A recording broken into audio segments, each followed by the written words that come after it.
ഒരു പണിഷ്മെന്റ് നമ്മുടെ ജമാഅത്ത് അടിസ്ഥാനത്തിൽ നടന്നില്ലെങ്കിൽ ഭാവി തലമുറയിൽ അള്ളാഹുവിന്റെ ദീന്, അള്ളാഹുവിന്റെ പള്ളിയോട് നമസ്കരിക്കാൻ പോലും ആളില്ലാത്ത രീതിയിലേക്കാണ് നമ്മുടെ യുവതലമുറ പോയിക്കൊണ്ടിരിക്കുന്നത്. വിഷയത്തിലേക്ക് കടക്കുന്നില്ല. വളരെ പ്രധാനപ്പെട്ട വിഷയങ്ങളാണ്. വിശുദ്ധമായ റബീഉൽ അവ്വലിന്റെ വളരെ പ്രധാനപ്പെട്ട കാര്യങ്ങൾ കഴിഞ്ഞ വെള്ളിയാഴ്ച നിങ്ങൾ സൂചിപ്പിക്കുകയുണ്ടായി.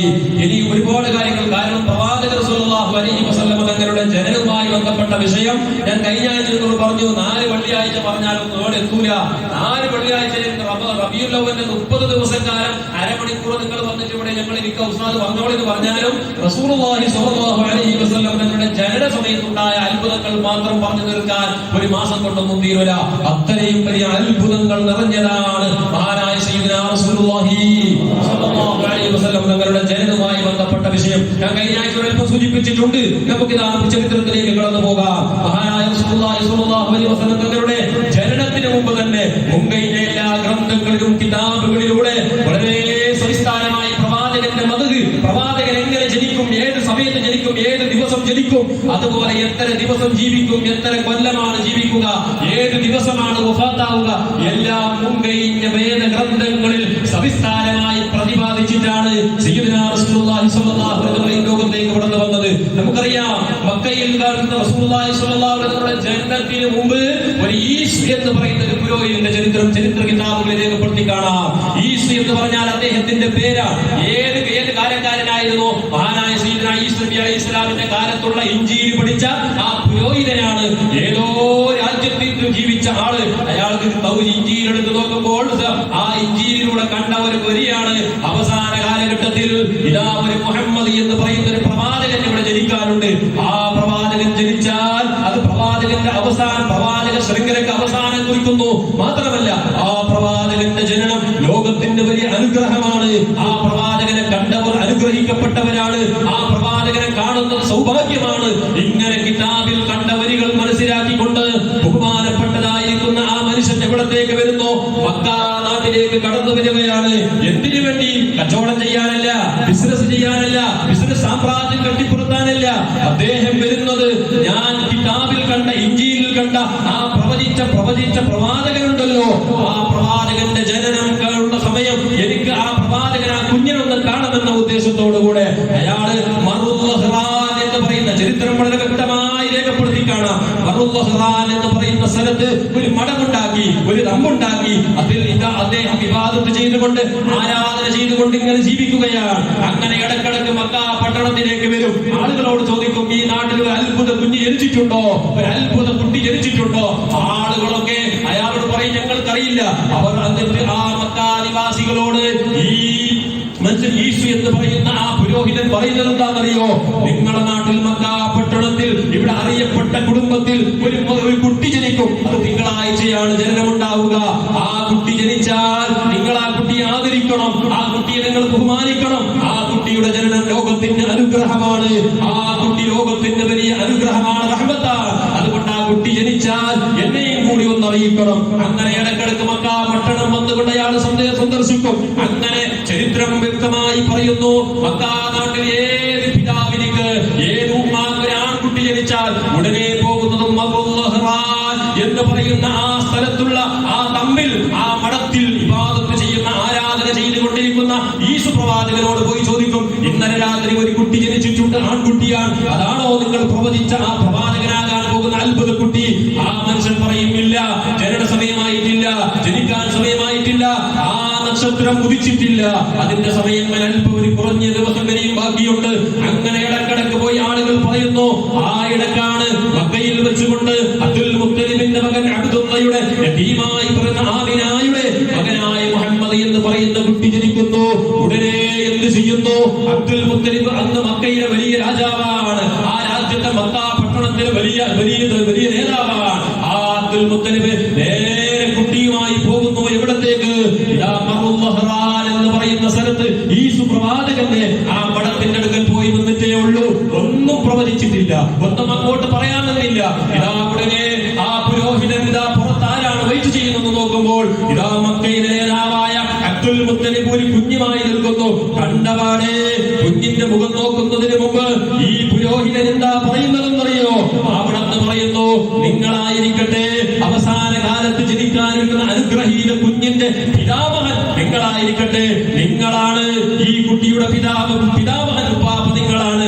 എന്നിട്ട് അവിടെ ഒരു കാര്യം പറയുന്നു, ഈ കുട്ടിക്ക് വലിയ ശത്രുക്കൾ ഉണ്ടാകും, ഈ കുട്ടിയെ ഒതുക്കാൻ ആളുകൾ ഉണ്ടാകും, ഈ കുട്ടിയെ ശത്രുക്കളുടെ ബുദ്ധിമുട്ടുകളിൽ നിന്ന് ഇടങ്ങേറുകളിൽ നിന്ന് നിങ്ങൾ രക്ഷപ്പെടുത്തണം. ഉടനെ അബ്ദുൽ മുത്തലിബോടൊന്ന് ചോദിക്കുകയാണ്. അബ്ദുൽ മുത്തലിബ് ചോദിക്കുന്നു, എന്നാൽ ഈ കുട്ടി കുറെ കാലം ജീവിക്കൂലേ? ഈ കുട്ടി പെട്ടെന്ന് മരിച്ചു പോകുമോ? അവിടെ നിന്ന് ഈസു പ്രവാചകൻ ഈസു എന്ന് പറയുന്ന ആ പുരോഹിതൻ പ്രവചിക്കുന്ന പ്രവചനം എന്താണെന്നറിയോ? 60 വയസ്സിനേക്കാളും 60 വയസ്സ് കഴിഞ്ഞിട്ട് 70 കടക്കൂല. 60ന്റെയും 70ന്റെയും ഇടയിലുള്ള ആ ഏതെങ്കിലും ഒരു വയസ്സിൽ ആ പ്രവാചകൻ മരിക്കും, അതുവരെ ജീവിക്കും. ചരിത്രമറിയാം, സയ്യിദുനാ റസൂലുള്ളാഹി സ്വല്ലല്ലാഹു അലൈഹി വസല്ലം തങ്ങൾ വഫാത്തായത് 63ാമത്തെ വയസ്സിലാണ്. അങ്ങനെ അബ്ദുൽ മുത്തലിബ് ആ കുട്ടിയെ കൊണ്ടുവന്നിട്ട് ആ കുട്ടിക്ക് ഉടനെ പേര് വെക്കുന്നു. എന്താണെന്നറിയോ പേര് വെച്ചത്?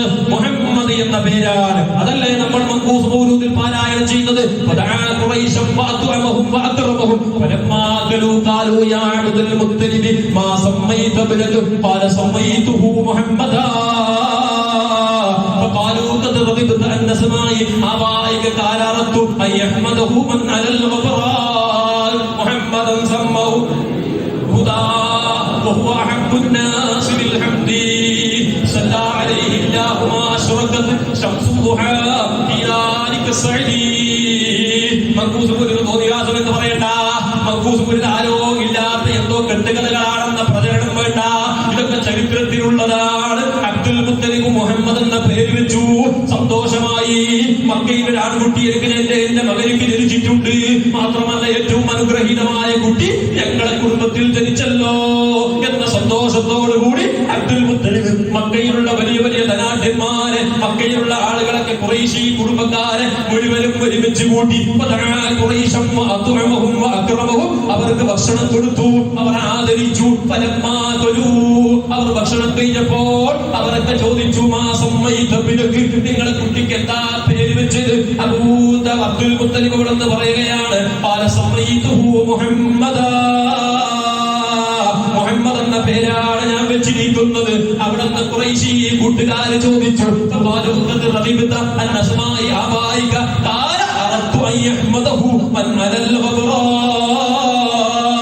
ഇത് മൗലിദിന്റെ വരികളാണ്, പ്രവാചകന്റെ മദ്ഹ് കീർത്തനങ്ങളാണ്. ഇതാണ് മൗലിദിന്റെ വരികളിലൂടെ നമ്മുടെ വീടുകളിൽ റബീഉൽ അവ്വൽ 1 മുതൽ 12 വരെ നാം വീടുകളിൽ ചൊല്ലുന്ന പദ്യങ്ങളും ഗദ്യങ്ങളും ഇതാണ്. അർത്ഥമില്ലാത്ത വരികളല്ല, റസൂലുള്ളാഹി സ്വല്ലല്ലാഹു അലൈഹി വസല്ലം തങ്ങളുടെ വർണ്ണിക്കുന്ന വർണ്ണനകളാണ്. ഇത് ചരിത്രത്തിൽ മഹാന്മാർ പറഞ്ഞു തന്നതാണ്. അവിടുന്ന് ഖുറൈശികൾ ചോദിച്ചു പോയി, എന്തേ നിങ്ങൾ ഉപ്പാപ്പമാരുടെ പേര് വെക്കാത്ത കാരണം എന്ത്? നമ്മുടെ ഉപ്പാപ്പമാരെ കൂട്ടത്തിൽ ഒരാൾക്ക് മുഹമ്മദ് എന്ന പേരില്ലല്ലോ. ആ മുഹമ്മദ് എന്ന പേര് നിങ്ങൾ സെലക്ട് ചെയ്യാൻ കാരണം എന്തെന്ന് ചോദിക്കുമ്പോ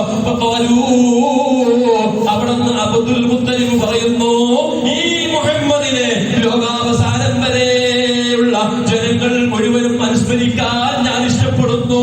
ഇത് ലോകത്തിന്റെ അവസാനം വരെ നിലനിൽക്കാനുള്ള സ്മരണ പേരാണ്. ഇത് ഇന്നോ അല്ലെങ്കിൽ അടുത്ത മാസം തീരാനുള്ള സ്മരണയല്ല.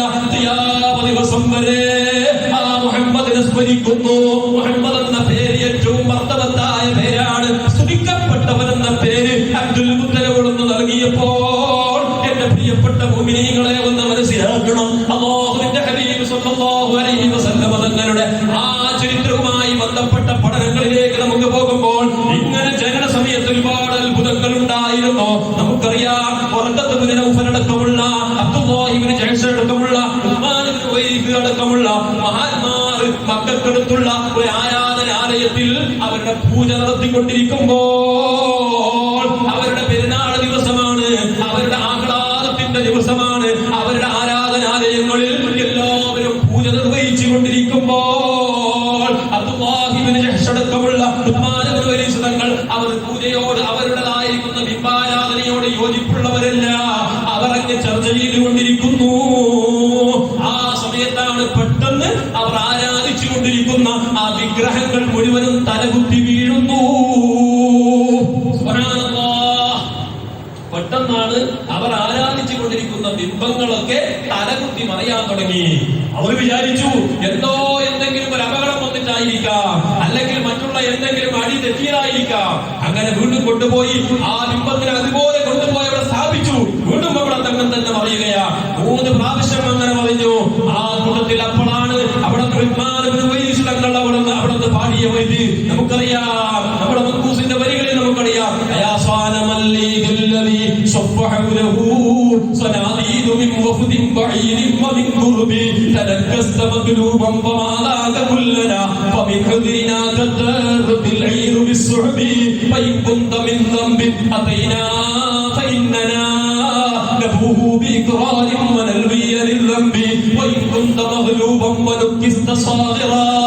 فما أنت في الأوثان بالسيد الربي تردى لمولود أضاعت بنوره جميع فجاج الأرض خوفا من الرعب.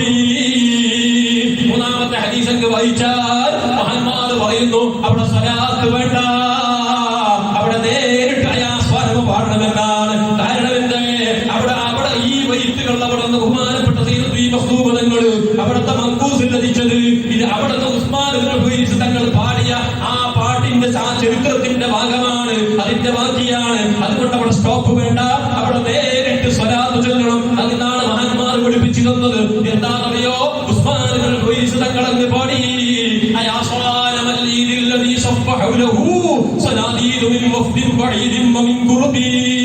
ഓ വിഗ്രഹങ്ങളെ, ഓ മൂർത്തികളെ, ഞങ്ങളൊക്കെ ഒരുമിച്ച് കൂടിയിട്ടുണ്ടല്ലോ, ഞങ്ങളൊക്കെ സന്തോഷം പ്രകടിപ്പിച്ചിട്ടാണല്ലോ കൂടിയത്. എന്തിനാ നിങ്ങൾ തലകുത്തി വീഴുന്നത്?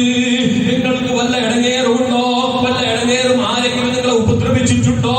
അതല്ലെങ്കിൽ ഞങ്ങളുടെ ദോഷം കാരണം കൊണ്ടാണോ നിങ്ങൾ അവിടെ നിന്ന് തലകുത്തി വീഴതെങ്കിൽ ഞങ്ങളൊക്കെ തൗബ ചെയ്ത് മടങ്ങാം, ഖേദിച്ച് മടങ്ങാം. ഇനി നിങ്ങളുടേതായിരിക്കുന്ന അടിത്തറ തെറ്റിയിട്ടാണ്, നിങ്ങളുടെ പരാജയത്തിന്റെ ഭാഗമായിട്ടാണ് വീണതെങ്കിൽ ഇനി നിങ്ങളിൽ ഞങ്ങൾക്ക് രക്ഷ നേടാനാകൂല എന്നങ്ങ് പാടിയപ്പോൾ ഒരു അശരീരി കേൾക്കുന്നു. തറത്താലി മൗലൂദി അദാഅത് ബിനൂരിഹി ജമീഉ ഫിജാദിൽ അർളി ഖൗഫൻ മിനർ റുഅബി. ഇത് വീണത് ഈ വിഗ്രഹങ്ങൾ തലകുത്തി വീഴാൻ കാരണം എന്തെന്നറിയോ? ഇത് മക്കയിൽ ജനിച്ചൊരു കുട്ടിയുടെ ജനനമാണ്. പ്രപഞ്ചമാകെ പ്രകാശിച്ചു. ആമിന ബീവിയുടെ ഗർഭപാത്രത്തിൽ നിന്ന് തിങ്കളാഴ്ച രാവിലെ സമയത്ത് ആ കുട്ടിയെന്ന് ജനിക്കലോടെ പ്രപഞ്ചമാകെ പ്രകാശിച്ചു. എല്ലാ വിഗ്രഹങ്ങളും തലകുത്തി വീണു. അതിന്റെ ഭാഗമാണ് ഉടനെ ഉറക്കത്തുടക്കമുള്ള അതുപോലെ തന്നെ തങ്ങളടക്കമുള്ള മഹാന്മാർ അവരുടെ ആരാധന കേന്ദ്രത്തിൽ നിന്ന് ഉടനെ സ്ഥലം വിടുന്നു. അവർ അന്വേഷിക്കുന്നു, എവിടെയാണ് മുഹമ്മദ് ജനിച്ചത്, അത്ഭുത കുട്ടിയുടെ ജനനം തേടിയിട്ട്. എന്നിട്ട് അവസാനമായി അവർക്ക് വറക്കത്തുവിനെ ഉപരിതങ്ങൾക്ക് ആ ചരിത്രം നമുക്ക് വിശദമായി പറയാൻ അവസരമില്ല. വറക്കത്തുവിനെ ഉപരി കുറെ കാലം ജീവിച്ചു. അല്ലാഹുവിന്റെ ഹബീബ് സയ്യിദുനാ റസൂലുള്ളാഹി സ്വല്ലല്ലാഹു അലൈഹി വസല്ലം തങ്ങൾക്ക് നബുവത്ത് കിട്ടിയിട്ട് മക്കയിൽ വലിയ പീഡനം അനുഭവിക്കേണ്ടി വരുമ്പോ ഇറാഖിൽ വെച്ചുകൊണ്ട് റസൂലുള്ളാഹി തങ്ങൾക്ക് ജിബ്രീൽ എന്ന മലക്ക് വന്നിട്ട് പേടിച്ചപ്പോൾ റസൂലുള്ളാഹി തങ്ങളുടെ ശരീരത്തിൽ ആ ഒരു ഒരു പനി അനുഭവപ്പെട്ടപ്പോൾ ഖദീജ ബീവി റളിയല്ലാഹു അൻഹ കൊണ്ടുപോയത് വറഖത്ത് ബിൻ നൗഫൽ എന്ന് പറയുന്ന പുരോഹിതന്റെ അടുക്കലാണ്. ഉടനെ ഖദീജയോട് പറഞ്ഞു, ഖദീജ, ഇത് സത്യദൂതനാണ്, ഇത് മൂസാക്കും ഈസാക്കും വന്ന പ്രവാചകനാകുന്ന അവർക്ക് വന്ന ആ മാലാഖയാണ് വന്നിരിക്കുന്നത്. അതുകൊണ്ട് മക്കക്കാരെ ആളെ പുറത്താക്കുന്ന സമയത്ത് ഞാൻ ജീവിച്ചിരിപ്പുണ്ടെങ്കിൽ ഞാൻ അവരെ കൂടെ നിൽക്കുമെന്ന് വറഖത്ത് ബിൻ നൗഫൽ പ്രവചിച്ചു എന്ന് ചരിത്രം. ഇങ്ങനെ സവിസ്താരമായ ഒരുപാട് ചരിത്രങ്ങൾ പറഞ്ഞു തീരൂല മുഅ്മിനീങ്ങളെ. അതുകൊണ്ട് ആ പ്രവാചകന്റെ മദ്ഹുകൾ നമ്മൾ പറയണം. അത്ഭുത മനുഷ്യനാണ് അല്ലാഹുവിന്റെ റസൂൽ, സാധാരണ മനുഷ്യനല്ല. ചില ആളുകൾ വസ്വാസ് ഉണ്ടാക്കുന്ന അങ്ങാടി കവലകളിൽ ഇരുന്നുകൊണ്ട് ജനങ്ങൾക്കിടയിൽ ഫിത്നയുണ്ടാക്കുന്ന ആളുകളെ കാണാം. എവിടെന്ന് ഏതോ പത്ര കട്ടിങ് വായിച്ചിട്ട് അല്ലാഹുവിന്റെ ഖുർആനിന്റെ ആയത്ത് വായിച്ചിട്ട് ജനങ്ങളെ വസ്വാസ് ഉണ്ടാക്കുന്നവരുണ്ട്.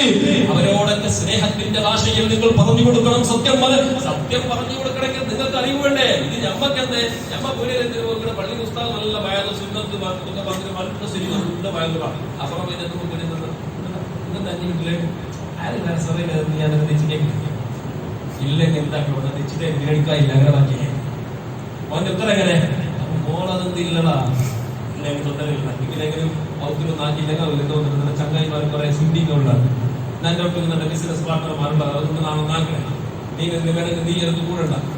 ഇങ്ങനെയുള്ള അന്ധവിശ്വാസം പകുതി വിശ്വാസവുമായിട്ട് നടക്കുന്ന ആളുകളെ നിങ്ങൾ കൈക്കണ്ട. റസൂലുള്ളാഹി സ്വല്ലല്ലാഹു അലൈഹി വസല്ലം സ്നേഹമുണ്ടോ?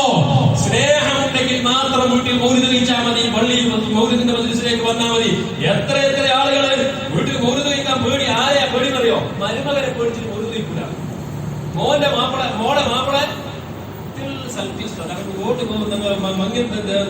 മോളതാക്കി അവൻ പറ്റില്ല. അവൻ വന്നില്ലെങ്കിൽ ഇപ്പൊ പുതിയ വലിയ മർമ്മോട് വന്നില്ലെങ്കിൽ മങ്ങിലാവിടാ. അതുകൊണ്ട് വേണ്ട അന്വേഷിച്ചത് വേണം പുസ്തകം വേണമെന്ന് പള്ളിയിൽ വേണമെന്ന് പറയുന്നത് സുഹൃത്തുവാർക്ക് നിങ്ങൾ 500 തന്നെ. നിങ്ങളെ 500 വേണ്ടി ഞങ്ങൾ ഓതാൻ പറയല്ല. നിങ്ങൾ 500 വേണ്ടിട്ട് വീട്ടിൽ മൗലിദ് കഴിക്കണമെന്ന് പറയല്ല. പഴയകാല മഹാന്മാർ ഇവിടെ രചിച്ച ഇസ്ലാമിന്റെ ആശയാദർശങ്ങളായി ഇസ്ലാമിന്റെ ആധാരങ്ങളായി ഇവിടെ സ്ഥാപിച്ച സംഭവങ്ങളെ നിങ്ങൾ വലിച്ചെറിയരുത്. ഈ വലിച്ചെറിയുന്നതാണ് നാട്ടിലേക്ക് വലിയ മുസീബത്ത്. അല്ലാഹുവിന്റെ ഹബീബ് റസൂലുള്ളാഹി സ്വല്ലല്ലാഹു അലൈഹി വസല്ലം നിങ്ങൾക്ക് വലുത്? നിങ്ങളുടെ കുടുംബക്കാരാണോ വലുത്? റസൂലുള്ളാഹി സ്വല്ലല്ലാഹു അലൈഹി വസല്ലം മൗലിദ് കഴിക്കുമ്പോ ഞാൻ വീട്ടിലേക്ക് കല്യാണത്തിന് വരൂലാന്ന് പറയുന്ന ഏതെങ്കിലും ചങ്ങായോ കുടുംബക്കാരുണ്ടെങ്കിൽ ധൈര്യമായിട്ട് പറയാൻ കഴിയണം. എനിക്ക് എന്റെ ഹബീബാണ് വലുത്, എന്റെ റസൂലുള്ളാഹി തങ്ങളാണ് വലുത്.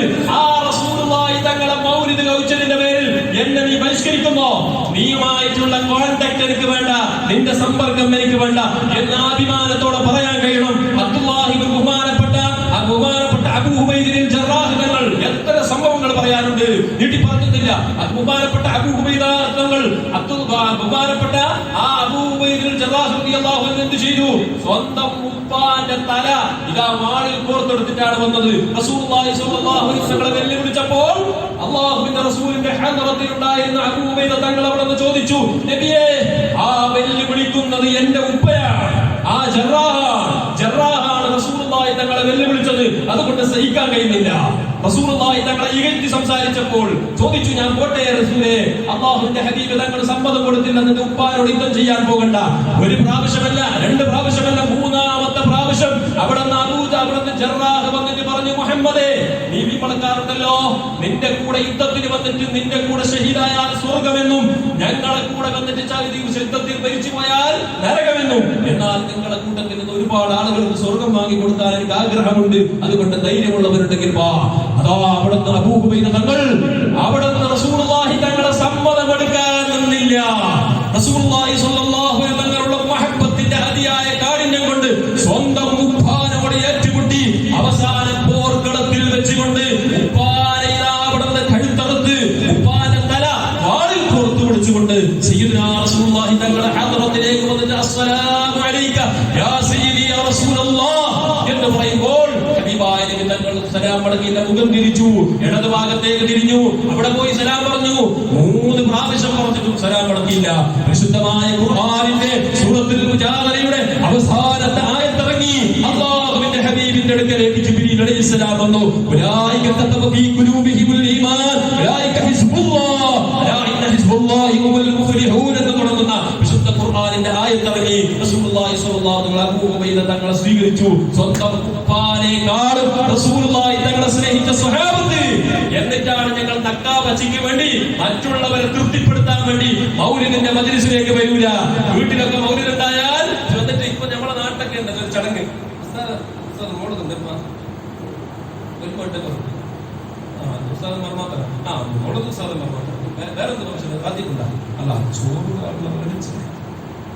ഞാൻ പറയുന്നു മുഅ്മിനീങ്ങളെ, നിങ്ങളെ വീട്ടിൽ 10 ആൾക്ക് മൗലിദ് വിളിച്ചിട്ട് ചോറ് കൊടുക്കുന്നുണ്ടെങ്കിൽ ആ മൗലിദിന്റെ സമയത്ത് വരാൻ സന്നദ്ധരായ ആളുകളെ മാത്രം വിളിച്ചാൽ മതി. പിന്നെ തിന്നിട്ട് സാപ്പിട്ടിട്ട് പോയിട്ട് ഈ മൗലിദിന്റെ പേര് പറഞ്ഞിട്ട് സ്വലാത്ത് ചെല്ലാൻ മടിക്കുന്ന, സ്വലാത്തിനോട് യോജിപ്പില്ലാത്ത ആളുകളൊന്നും കൂട്ടിട്ട് മൗലിദ് കഴിക്കണ്ട. സമയത്ത് നിങ്ങൾ 5 ആളാണെങ്കിൽ 5 ആള്, 10 ആളാണെങ്കിൽ 10 ആള്, നിങ്ങളുടെ കൂട്ടത്തിൽ മൗലിദിനോട് യോജിപ്പുള്ള, ഇസ്ലാമിന്റെ സുന്നത്ത് ജമാഅത്തിന്റെ ആശയത്തോട് യോജിപ്പുള്ള ആളുകളോട് അവരെയാണ് നിങ്ങളെ മൗലിദിലേക്ക് നിങ്ങൾ ഒരുമിച്ച് കൂട്ടേണ്ടത്. മറ്റുള്ള ആശയങ്ങളുമായി നടക്കുന്ന ആളുകളെ അവരെ നമുക്ക് ഞാൻ കഴിഞ്ഞ ആഴ്ച പറഞ്ഞല്ലോ, വിമർശനം വേണ്ട. അതാ ഞാൻ പറഞ്ഞത്, ഖുർആനില്ലേ നിങ്ങൾ പറഞ്ഞു. ഞാൻ നിർത്തുന്നു ഇതൊക്കെ, കാരണം ഇതൊരു വെള്ളിയാഴ്ച പ്രധാനപ്പെട്ട ദിവസമല്ലോ, ഒരു 5 മിനിറ്റ് ആരും ബേജാറാക്കൂല എന്ന് വിചാരിച്ചിട്ടാണ്. ഖുർആനിൽ ആയത്തുണ്ട്, എന്ന് പറയുന്നത് നിങ്ങൾ നിങ്ങളൊക്കെ അൽക്കോദിനങ്ങൾ കണ്ടിട്ടുണ്ടാവും. അപ്പൊ എന്തായാലും പറയുന്നത് തങ്ങൾ പറയുക നബിയേ ഇന്നമാന ബശറും മിഥ്ലുക്കും, ഞാൻ നിങ്ങളെ പോലത്തെ മനുഷ്യന്. ഇതിനെ വെച്ചിട്ടാണ് ആൾക്കാർ വന്നിട്ട് പറയുന്നത് ഞാൻ നിങ്ങളെ പോലത്തെ മനുഷ്യന്. ഒരാൾ ആചാരം വന്നിട്ട് പറഞ്ഞു, അജാറെ ഉസ്താദ് വലിയ ബേജാറിലാണ്, ദ്വാരക്കണം, നമ്മൾ നല്ല വിഷമത്തിലാണ്. അപ്പൊ ഞാൻ അയാളോട് പറഞ്ഞു, അജാറെ നിങ്ങൾ ദ്വാരക്കും ഞാനൊന്നും പോലെ അല്ലേ, ഞാനൊന്നും നിങ്ങൾ ദ്വാരക്കും ഞാനൊന്നും ദ്വാരക്കും, ഞാൻ നിങ്ങളെ പോലത്തെ മനുഷ്യനല്ലേ എന്ന് വെച്ചാൽ ഞാൻ കത്തി വല്ലാന്നാവോ അല്ലാവോ? നിങ്ങൾ പറയും. സാധാരണ തവാദം കൊണ്ട് പിന്നെ തങ്ങളടുക്കലേക്ക് പോയി തങ്ങൾ ദ്വാരക്കൊണ്ട് പറഞ്ഞു, നിങ്ങൾ ദ്വാരക്കിപ്പാ ഞങ്ങൾ എന്തിനു ദ്വാരക്കും, നിങ്ങൾ ആ തവാദം കൊണ്ട് പറഞ്ഞു നിങ്ങളും ഞാൻ ഒരുപോലല്ലേ, അള്ളാന്റെ അടുത്ത് ഒരുപോലെയല്ല, ആരെ തത്വം നമുക്ക് വിലയിരുത്താൻ കഴിയില്ലല്ലോ എന്ന് വിചാരിച്ച് തവാദം കൊണ്ട് ഒരാൾ പറഞ്ഞു ഞാൻ നിങ്ങളെ പോലില്ല. അപ്പൊ പുസ്തകത്തിനുള്ള അയാളെ മുമ്പല്ല പണ്ട് വില നാട് കൊണ്ടുപോകാൻ എന്തേ പുസ്തകം നാട് നീർ പോലെ പുസ്തകേ തോന്നുന്നുണ്ട്. പണ്ട് വില സാറ് കൊണ്ടുപോ നാളോ തരാൻ അങ്ങനെ ആരെങ്കിലും ചെയ്യോ? ഇല്ല. കാരണം തവാദുഹിന്റെ വാക്കാണ്. അങ്ങനെയാണെങ്കിൽ അങ്ങനെ തങ്ങളുടെ വിനയം കൊണ്ട് പറഞ്ഞതാണ് ഞാൻ നിങ്ങളെ പോകുന്ന ഒരു മനുഷ്യനാണ്. അതല്ല ഈ ആയത്തിറങ്ങാൻ കാരണം എന്തെന്നറിയോ? ഈ ആയത്തിറങ്ങി വ്യക്തമായി നിങ്ങൾ മനസ്സിലാക്കി വെക്കണം.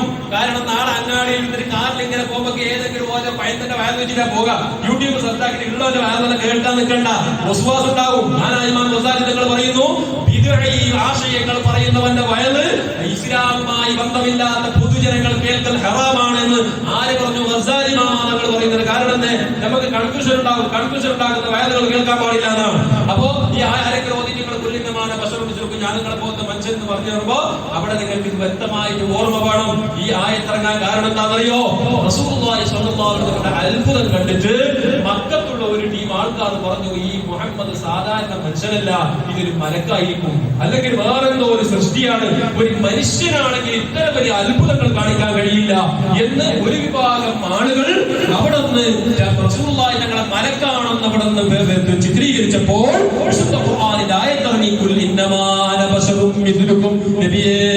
തങ്ങൾ പറഞ്ഞു കൊടുക്കും, നബിയേ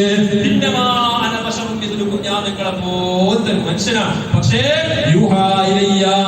എന്നിലേക്ക് വഹി ഇറക്കപ്പെടുകയാണ്, വഹി മുഖേനയാണ് ഞാൻ സംസാരിക്കുന്നത്.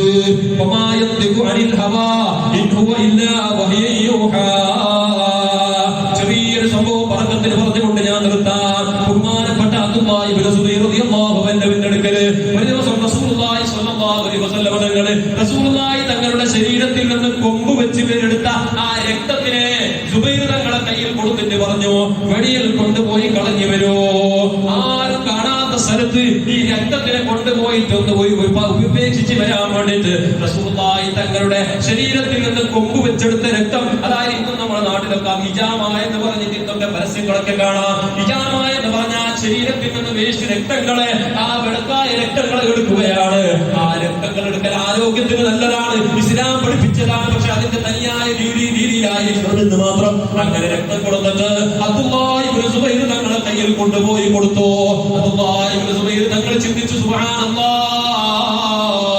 ഇത് റസൂലുള്ളാഹി തങ്ങളുടെ ശരീരത്തിൽ നിന്ന് വന്ന രക്തമാണ്, ഇത് പ്രകാശിക്കുന്ന ശരീരത്തിൽ നിന്ന് വന്നതാണ്, ഇനി എല്ലാ രോഗത്തിനും മരുന്നാകാനുള്ളതാണ്, ഇത് നജസായ രക്തമല്ല. ഈ രക്തത്തിനെ പ്രപഞ്ചത്തിൽ എവിടെയും കൊണ്ടുപോയി കളയാൻ ഒരു പ്ലേസ് എനിക്ക് കാണുന്നില്ല. ഉടനെ അബ്ദുല്ലാഹി ഇബ്നു സുബൈർ തങ്ങളില്ലേ ആ രക്തം എടുത്തങ്ങ് അതങ്ങ് ആർത്തിയോടെ കുടിച്ചു കളഞ്ഞു. ചരിത്രത്തിലുള്ളതാണ്, ഹദീസിലുള്ളതാണ്. സാധാരണ ഫത്വയിൽ പോലും ഓതിയ ഒരു ഉസ്താദിനോട് പോയി നിങ്ങൾ നാളെ മസല ചോദിച്ചാൽ, ഉസ്താദെ ചോര കുടിക്കുന്നതിന്റെ വിധി എന്താണെന്ന് ചോദിച്ചാൽ നിങ്ങൾക്കൊക്കെ മസല അറിയാം. അറിയില്ലേ ചോര കുടിക്കുന്നതിന്റെ വിധി എന്താ? ചോര എന്നുള്ള നജസല്ലേ? മനുഷ്യന്റെ ആണെങ്കിൽ ഏത് ജീവിയുടെയും ചോര നജസാണ്. ഈ ചോര കുടിക്കുന്നതിന്റെ വിധി എന്താണ്? ഹറാമാണെന്ന് എല്ലാവർക്കും അറിയാം. ഏത് സാധാരണ ലോക്കൽ പോയി ചർച്ചക്കും കൂടി അറിയും, എല്ലാവർക്കും അറിയും. അബ്ദുല്ലാഹി ഇബ്നു സുബൈർ തങ്ങൾക്ക് അറിയില്ലേ റസൂലുള്ളാഹി തങ്ങളുടെ രക്തം കുടിക്കൽ ഹറാമാണ്? ഫിഖിന്റെ മസല അറിയാത്തത് കൊണ്ടാണോ? റസൂലുള്ളാഹി സ്വല്ലല്ലാഹു അലൈഹി വസല്ലം തങ്ങളുടെ ശരീരത്തിൽ നിന്ന് വന്ന രക്തം അത് നജസായ രക്തമല്ല, അത് പ്രപഞ്ചത്തിൽ ഒഴിച്ചു കളയാനുള്ളതല്ല. അവിടെ ആർത്തിയോട് കുടിച്ചു കളഞ്ഞു. ആ പാത്രവുമായി പുണ്യനബിയുടെ ഹദറത്തിലേക്ക് കടന്നു വന്നു.